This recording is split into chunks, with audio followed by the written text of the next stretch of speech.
I feel I got 3-4 solid guys, but Justin Riggs is playing at a different level right now. At a different level. Where does Brendan fit into that Well, mix? he's in there, but he's hurt right now. But when I say I had the 4 guys, it's Keaton, Justin, Bates, and Schlegel. So Bates is a guy, 6'5", 255, comes from a real good program. But just right now, Keaton and Justin Riggs have really asserted themselves. Keaton is playing very well right now. Just need to clean some little things up, but Justin right now is playing better than any tight end I had here at this time since I've been here 6-7 years. He's really looking good. Really looking good. Justin on Saturday said that he believes this is the best tight end group in the country. Can you sort of back him up on that? He said what? This is the best tight end group in the country. Oh, I think Justin's going to be one of the best tight ends in the country, and I think Keaton Upshaw has a chance with him coming along. I can say honestly, and that's not being conceited or being. I think they do. They have a chance to be, because Justin Riggs is playing. He talked to the defensive coaches. He's playing at a different level right now. He really is. And is that in a different level as a receiving tight end, blocking tight end? Combined, he is every bit. I talked to CJ the other night, and he said, "Coach, you keep telling me that them guys are better than me, and I'm gonna be honest with you. Justin Riggs is better than CJ Conrad. He's more of what you look for in an all-around NFL tight end. He's 6'6", 260, long wingspan, soft hands. He can block, point of attack. Justin Riggs is really. We're gonna do some good things with him. We really are." What's that connection with him and Terry? Is Terry looking more comfortable throwing to their tight ends this season? Yeah, I'm always on politic for that, but yes, he is. I think third down, because he's a big guy and he can run he can run them option routes where it's like playing basketball. So you got a little linebacker on more safety. He's just gonna post him up and he knows how to move his body. So I would. I think if you get a tight end that can run like him and Keaton, it is a nightmare matchup for a lot of guys. So not just with Riggs, but also with Keaton Upshaw too. Watching fan day activities when we wait to see what's going on. Looked like Wilson knows where his bread and butter at, because he won a lot to Riggs. He threw to him and the Bolton more than anybody. Yes. It's easy to find a guy like that. That's, like I said, 6'6", 260, and can run routes and get open. So, and it makes your comfort more easier. So, you see Tom Brady throw to Gronk. You see, what's a guy for Kansas City? Them are some big guys that can move and run, and that's what you got in Keaton and Riggs. You really gonna see. I think Eddie is very excited what we can do in 12 personnel, but also being spread and then motion one of them guys. It's just a lot of stuff we can do with the offense. A lot. I'm always curious from your perspective on the offensive side of the ball. Which of those guys over on the other side are kind of giving you guys some issues at times and making it challenging to almost cussed that D-line first. That D-line is good, man. That D-line is, I'm telling you, that D-line is good. I've been here for 7 years. This is the best D-line we have had here since I've been here. And that's as a unit, and that's saying even with Josh Allen, I'm just saying as a unit.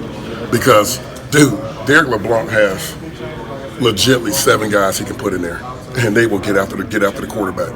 So I think it's very good. Somebody just told me we was in practice that we were the 4th rated DN in the SEC, and them guys were pissed because they think they should be number 1. So I was giving them a lot of flack on that. So they're pretty talented, though. So you've had some standout guys in the past, but it seems to me like what you're saying is everybody's carrying it's a weight unit now. Yes.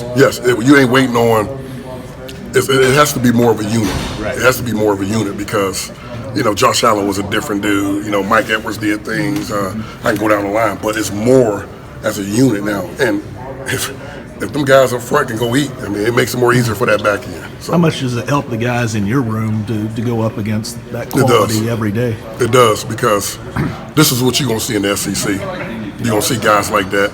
And like I said, we're to a point now where Coach LeBlanc can roll in 6, 7, 8 guys, and it ain't a drop-off. So for my guys, blocking that, it prepares us for when we go play other guys, because I do think we got, if it ain't the best, probably one of the top 3 D-lines in the SEC. Probably, I'd say even in the country. They pretty athletic, pretty powerful. So I'm excited about them guys.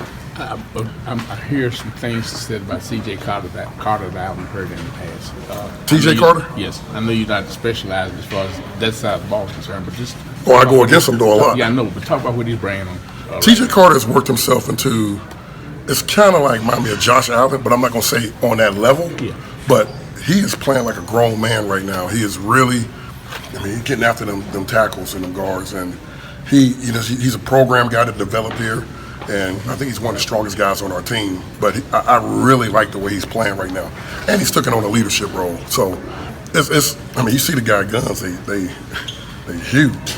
But I really love the way his demeanor is right now, and I think it's just flowing with the whole D line. I mean, it's good when I can sit back there and look at our offensive line and watch them D linemen go to work. I mean, it's going to be pretty what you're going to see this season because they like I said, it's a unit. And they all compete. They all would get after it. Is there? You got a couple of coaches' kids in this last class. I think there's 3. Yeah.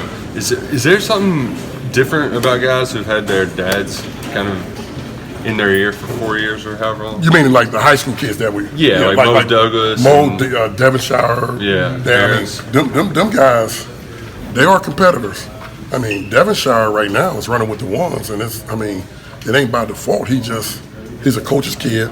He's a tough kid. You look at Moses, dad played here. Dad is pretty hard on him. I mean, them guys come in with a different swag, and they come in knowing that it's business. And some things that you see other kids may do off the field, they won't do because of probably who their fathers were. So, yeah, that's a good question.